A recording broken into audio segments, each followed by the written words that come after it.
Vous ne trouvez pas ça louche de comment l'histoire de la carte bancaire de Nasdaq s'est terminée? Honnêtement, de vous à moi, l'événement le plus attendu de ces derniers mois, avec plus de 4 millions de personnes regardant ses stories chaque jour, terminé par un simple post Instagram avec plus aucune nouvelle derrière. Désolé, mais ça me paraît louche. Donc j'ai mené ma petite enquête là-dessus depuis mes dernières vidéos, et croyez-moi que des dossiers, on va en sortir. N'oubliez pas de cliquer sur le bouton s'abonner juste en dessous et de lâcher le petit like. Bien, je pense qu'il nous faut quand même un petit récap, histoire de bien comprendre cette mascarade. Nasdaq avait annoncé plusieurs semaines à l'avance qu'une carte bancaire à hauteur de 100 000 € allait être disponible pour sa communauté. Il avait hype un maximum sa commu avec cet événement, lui faisant gagner plusieurs millions d'abonnés entre la première annonce et la date de sortie de la carte bancaire qui devait être prévue le dimanche 16 juin 2024. De là, j'avais dénoncé le manque d'honnêteté dans ma première vidéo à ce sujet de la part de Nasdaq, qui disait avoir bataillé jour et nuit pour trouver une solution, et ça, gardez-le bien en tête. Sauf qu'après ça, on a appris qu'une collaboration commerciale était dissimulée lors de cet événement avec une banque se nommant Laymoon. Il disait dans un premier temps qu'il fallait passer par l'appli et avoir un compte Laymoon pour avoir de l'argent, sauf qu'après il s'était rectifié en voyant les nombreuses polémiques disant qu'un simple compte bancaire suffisait. Une méthode donc pour amener un maximum de personnes sur cette banque et payer un total de 26 €, tout ça pour espérer gagner de l'argent. Sauf qu'à toute attente, Nasdaq a décidé de rompre cette collaboration du jour au lendemain, et ça le lendemain de ma vidéo où je vous montrais les antécédents de cette banque, disant à toute sa communauté que tout se passera sur Instagram via un tirage au sort. Sachez que les 100 000 € qu'on donne, ils sont déjà plus à nous, mais à vous. L'opération, on la fait plus avec les Moon. Il y a tellement eu de monde qui se sont pris. Voilà. Aussi simple que ça. Tous les comptes, il y a peu de comptes et vous allez tous être remboursés. Le peu de personnes qui ont ouvert des comptes. La première fois que j'ai mis ma carte, on m'a accusé d'être en partenariat avec Revolut.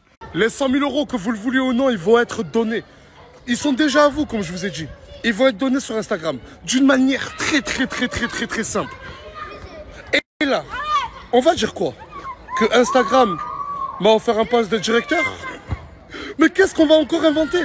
À partir de ce moment-là, j'ai fait aucune vidéo. Vous avez un peu le contexte de ce qui s'était passé, mais si vous voulez tout savoir de A à Z, il y aura une vidéo regroupant toute la série de vidéos qui sortira prochainement sur ma chaîne secondaire, histoire que vous voyez de A à Z ce qui s'est passé. Mais à partir de là, on sent un gros manque d'honnêteté de la part de Nasdaq. Bizarre, dans un premier temps, qu'un mec qui dit qu'il a sué cœurs et âme pour faire son événement, se retrouve à faire un vieux tirage au sort sur Instagram. Une solution si simple te vient directement normalement, ce qui accentue le fait qu'il voulait alors se remplir les poches grâce à la collaboration commerciale avec Laymoon. Bah oui, pourquoi passer par une banque inconnue au bataillon alors que l'option du tirage au sort existe? Je sais pas vous, mais personnellement, je sais reconnaître un menteur quand c'en est un. Et en parlant de mensonges, est-ce que le tirage au sort a vraiment eu lieu? Car cette histoire de carte bancaire a bien été ficelée de la part de Nasdaq. Vu qu'il devait arrêter Snapchat le lendemain des tirages au sort, beaucoup de monde ont oublié cet événement en sachant si c'était vrai ou faux, se concentrant uniquement sur le départ de l'influenceur, laissant donc l'événement de la carte bancaire à la trappe. C'était tellement bien ficelé de sa part que le tirage au sort et ne l'a pas fait. Il l'a laissé à son pote influenceur Hashmi, redirigeant une fine partie de sa communauté chez lui. C'est comme pour dire qu'à partir de ce moment-là, ce n'était plus son problème et qu'il fallait tout gérer avec Hashmi. Alors que pourtant, l'événement devait être organisé par Nasdaq. Et là, je pense que vous comprenez un peu que quelque chose de pas net se cache derrière tout ça. J'ai donc revisionné les stories d'Hashmi le jour des tirages au sort. Et pour créer un semblant de vérité, il a snappé la première personne désignée, prouvant soi-disant au monde entier que ce n'était pas fake. Vous vous souvenez de l'M139, on l'avait tiré au sort il y a 2 jours. Donc voilà, je lui avais envoyé un message, il m'avait envoyé son RIB.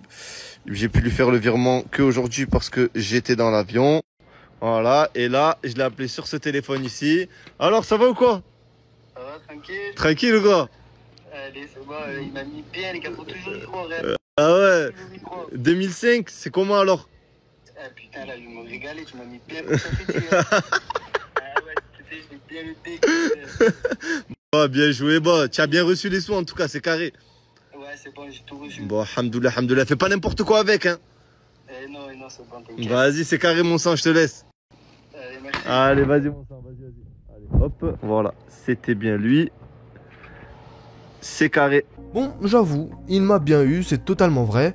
Ben quoi, ça se voit, il a snappé le premier gagnant, donc les autres vont forcément recevoir l'argent, non? Ah là là, Si seulement. Déjà, un truc assez bizarre, c'est que Hashmi a fait durer le tirage au sort pendant des semaines et des semaines, trouvant à chaque fois de nouvelles excuses pour repousser encore et encore le tirage au sort. C'est comme s'il voulait cacher quelque chose en faisant en sorte de désintéresser à un maximum les gens des 100 000 euros. Et si je vous dis ça, eh bien, c'est parce que c'est le cas. Hashmi a fait en sorte de désintéresser un maximum la communauté du tirage au sort pour le truquer. Lorsque j'ai revisionné la story, j'ai pu voir un truc qui m'a confirmé que le tirage au sort était truqué de A à Z. Dans un premier temps, Hashmi montre via une application de tirage au sort les personnes désignées. Et pour faire croire aux gens que l'argent a bien été redistribué, il nous montre les nombreux virements qu'il a fait avec la somme à côté. Sauf qu'il y a un souci. Pourquoi cacher l'entièreté des virements? Un souci de confidentialité? Non, pas du tout. Car si c'était le cas, il aurait pu tout simplement flouter la partie de droite, comme il l'a déjà fait dans ses stories, ce qui nous prouverait que les noms indiqués ne sont pas identiques. Sauf que même pour faire ça, il n'est pas fort. Les noms, on les voit juste au-dessus, et ça, c'est une info capitale pour nous prouver que tout est fake. En regardant la story, je me suis rendu compte que le même nom apparaissait plusieurs fois avec un virement différent.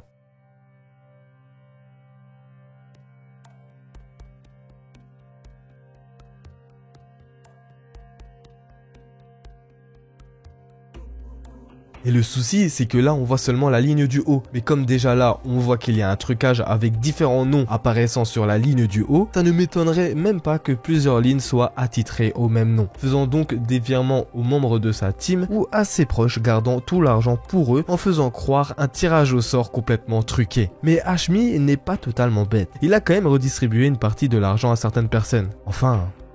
c'est ce qu'il dit. J'ai été contacté il y a quelques jours par un groupe réunissant tous les fameux gagnants du tirage au sort. Et ils ont tous un point en commun, c'est qu'ils ont eu un problème avec Hashmi. On peut voir par exemple une personne qui a contacté Hashmi pour lui dire avoir été tiré au sort. Jusque là, rien de fou, lui donnant son RIB comme tout le monde. Sauf qu'après plusieurs jours et plusieurs semaines, rien. On peut voir la discussion entre Hashmi et cette personne et c'est comme si Hashmi en avait rien à faire, ne cherchant aucune solution à ce problème. Ce qui est normal pour lui, entre guillemets, car soi-disant, le virement est parti. Laissant donc son abonné sans réponse et sans nouvelles, lui confirmant à 100% que le virement était parti sans aucune preuve. Et le pire, c'est que ça va encore plus loin, car certaines personnes ont reçu un virement de 1500 € de la part de Hashmi, mais ces mêmes personnes ont eu un point en commun. 1500 € à 2000 € de paiement frauduleux, correspondant au final à la même somme d'argent virée sur les comptes des abonnés. Vous trouvez pas ça bizarre? C'est comme si, grâce au RIB qu'il a reçu de ses abonnés, il a réussi à leur retirer l'argent qu'il leur a soi-disant viré.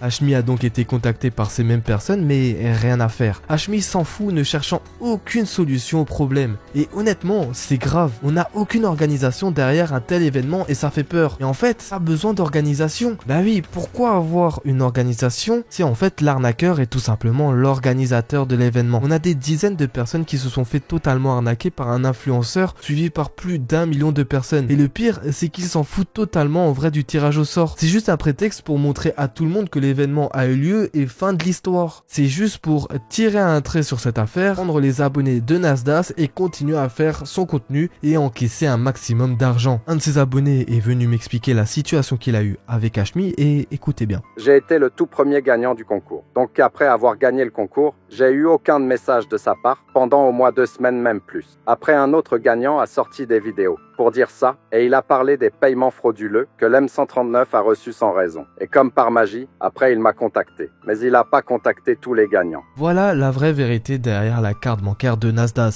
Des virements de plusieurs milliers d'euros sur des comptes bancaires dont il connaît les noms, car sinon le même nom n'apparaîtrait pas plusieurs fois. Des abonnés tirés au sort qui se sont fait scam plusieurs milliers d'euros à cause d'un événement mal géré ou tout simplement orchestré par ce même influenceur pour tout se garder dans la poche. Et d'autres malheureusement qui attendent encore leur dû et qui ne l'auront probablement jamais. Nasdaq a voulu partir comme un roi en laissant toute la merde à ses autres confrères influenceurs, mais après ces révélations, il est plutôt parti comme un malfrat. N'hésite pas à t'abonner si ça t'a plu.